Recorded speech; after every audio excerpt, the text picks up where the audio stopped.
I never imagined a harmless joke could end up costing me so much or open my eyes to just how bold someone can be. It began on a slow Saturday afternoon. Emma sat across from me at the kitchen table. A playful smirk tugging at her lips. You know, she said, stirring her coffee. If you're really up for it, we could file for divorce right now. $100. Easy. She laughed, expecting me to chuckle with her, maybe fire back something witty, but I didn't. I simply arched an eyebrow and let the weight of her words hang between us. $100. She tossed it out like a throwaway joke, just something to amuse herself. But underneath her laughter, a few truths slipped through: carelessness, disrespect, and a disregard for everything we'd spent years building together. We'd been together 5 years. 5 years of shared bills, shared hopes, shared mornings and late-night conversations. And now she was making a joke about tearing it all apart. As if love and trust could be tallied up in single bills. I stayed quiet, counting the seconds while her words settled in the silence. Sometimes, silence hits harder than yelling ever could. Then I reached slowly into my wallet and pulled out a neat stack of $100 bills, 10 of them. Crisp and spotless. One by one, I placed them in front of her. 10 hundreds? She asked, disbelief creeping into her tone. I nodded. That's your price, isn't it? 10 times your joke.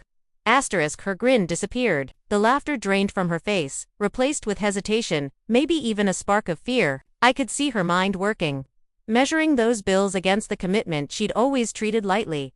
That's when I smiled, not angry, not dramatic, just steady. Deal, I said. 10 $100 bills. And just like that, her joke stopped being a joke.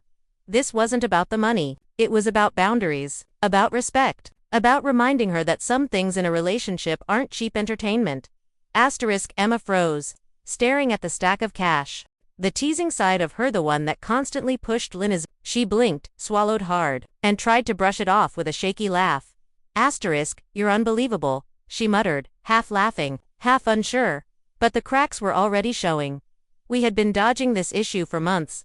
Her little jokes about leaving, me swallowing my pride to keep the peace. But this wasn't just another joke. It was the final straw. The teasing, the mocking, the subtle dismissals of how I felt. And for the first time, I didn't play along.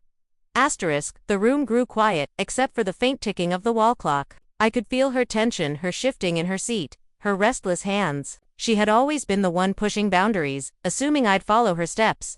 But tonight, she was discovering a new rule. Some lines come with consequences. She leaned back, eyes darting between me and the money. You're actually serious? She asked, her voice tight. I nodded calmly. I'm only agreeing to what you offered. 10 hundreds. Principle over punchlines. I saw something shift in her eyes, disbelief mingling with a flicker of respect. This wasn't about cash. It was about standing firm. About refusing to let my dignity be reduced to a joke. Then she let out a small sigh. Barely there but full of surrender. The energy between us changed. No more teasing. No more smugness. A new balance settled in its place. Fragile but real. She wasn't laughing. But she wasn't angry either. We both felt it, the weight of what had just happened. Sometimes drawing a boundary speaks louder than any argument. That night, with the bills still on the table, I understood something I'd never fully grasped before. Power in a relationship isn't about control, it's about consistency. About refusing to participate in disrespect. Emma had joked about divorce. I showed her the price of dismissing respect. And that price wasn't up for negotiation.